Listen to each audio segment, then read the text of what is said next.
Bom, hoje eu vou explicar sobre o que é a bancada ruralista.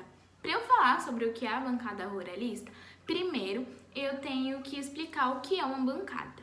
Uma bancada parlamentar é basicamente um grupo de parlamentares que se unem de forma organizada como um sindicato para defender determinados interesses. Vou dar exemplo dos dois tipos de bancadas. Por exemplo, tem as bancadas de determinadas regiões do Brasil, como a bancada nordestina, e tem as bancadas que representam algum assunto, como as bancadas evangélicas e a bancada ruralista. Os representantes da bancada ruralista fazem de tudo para defender os interesses do setor agropecuário. A bancada ruralista é uma das mais eficientes e mais organizadas do Brasil. Um tema bastante discutido em geografia são as diferentes formas de trabalho que existem no campo. Dentre elas são 5: a mão de obra familiar, os poceiros, as parcerias, os arrendatários e os trabalhadores assalariados temporários. A mão de obra familiar é o trabalho desempenhado pelos componentes da família, como por exemplo os pais, os filhos, netos, tios, primos, direto. Geralmente esse tipo de força de trabalho é executado em pequenas e médias propriedades rurais. Existem pequenos agricultores que são chamados de poceiros, ou seja, eles utilizam de terras pertencentes ao governo que se encontram improdutivas. Existem trabalhadores rurais que não possuem terras, mas que realizam plantios e desenvolvem a pecuária em propriedades de terceiros. A parceria se realiza quando o dono da terra te dá um pedaço de chão, por exemplo, um hectare de terra para você fazer o que você quiser nele, e com pagamento ele pode cobrar o dinheiro ou uma parte de sua produção. E por fim, existem trabalhadores assalariados temporários que executam tarefas específicas como preparar o solo, plantar, adubar, colher, ou seja, é o trabalho braçal praticamente. Esse tipo de trabalho é pago no final do dia, por dia de trabalho e não por mês como nós somos acostumados, né? E esses trabalhadores não possuem 13º, férias e entre outros direitos pré-estabelecidos pela CLT. Eu vou falar sobre reforma agrária. Reforma agrária é basicamente um conjunto de medidas voltadas para garantir uma justa distribuição de terras. Por exemplo, a maior parte de uma terra agricultável vai ficar com uma quantidade correspondente de trabalhadores rurais. Ela é uma política que costuma ser adotada através da desapropriação dos grandes latifúndios, principalmente daqueles que são improdutivos, e de sua transferência para famílias que não possuem terras ainda. E essa transferência de terras, ela pode ser realizada através da concessão direta ou por meio de financiamentos flexíveis e a preços considerados acessíveis.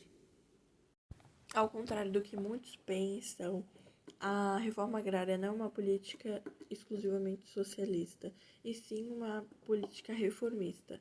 Ela tem uma perspectiva que visa reprogramar o funcionamento do capitalismo a fim de melhorar a qualidade de vida das pessoas.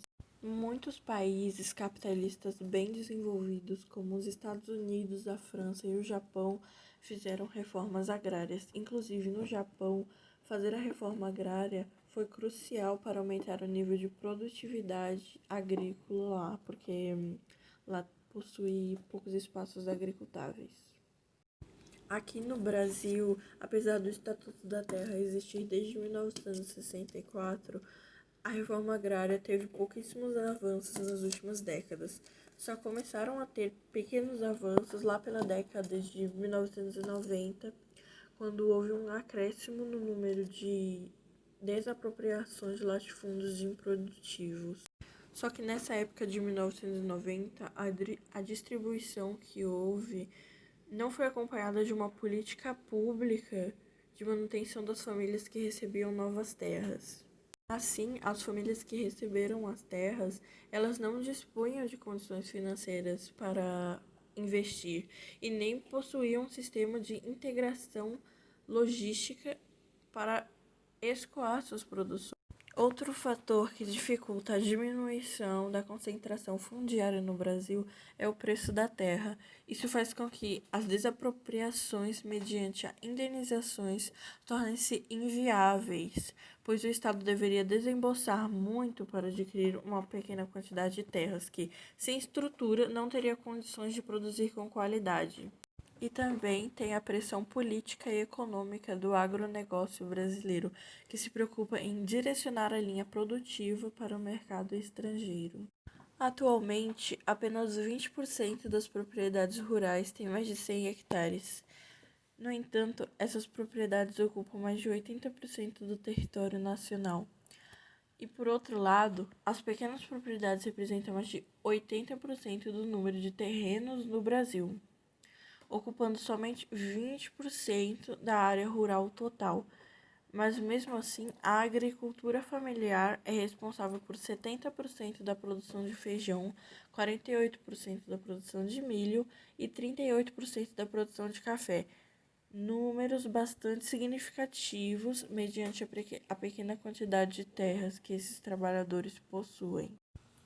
E, por fim, a principal organização popular que luta pela implantação da reforma agrária no Brasil é o MST, Movimento dos Trabalhadores Sem Terra, e o órgão federal responsável pela sua operacionalização é o INCRA, que é o Instituto Nacional de Colonização de Reforma Agrária.